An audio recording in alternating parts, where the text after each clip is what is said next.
Now, News Channel 11 Sports Director Kenny Hawkins.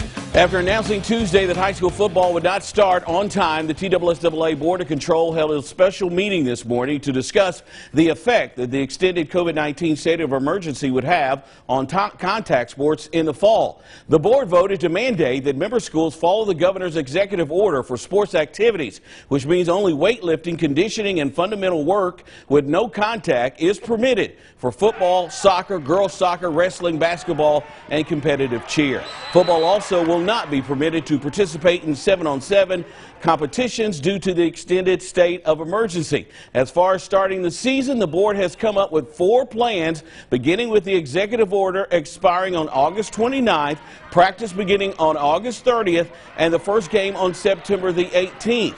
For a 7-week region schedule, playoffs would be conducted as usual, but schools that do not make the playoffs would be able to play 2 extra games after the season. Number 2, with an 8-week schedule, the regular season would extend into week 12, and the first round of the playoffs would be eliminated. Teams that do not qualify for the playoffs would be able to play 2 extra games after the regular season. Number 3, schools would keep their current schedule and begin play with the week 5 game on September 18th. Game schedule for week 3 and 4 would be played on week 13 and 14. Only region champs would advance to the playoffs beginning in week 14.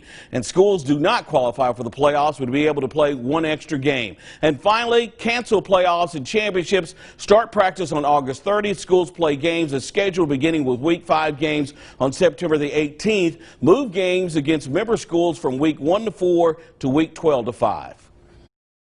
With girls soccer and football, they are considered high risk.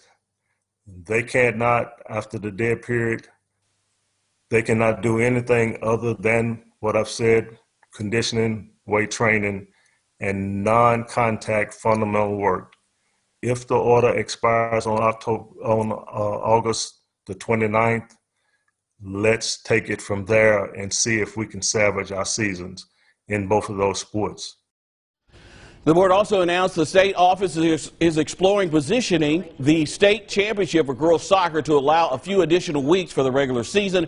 Practice could begin on August 30th with the potential to extend the season and conduct the state championships a few weeks later than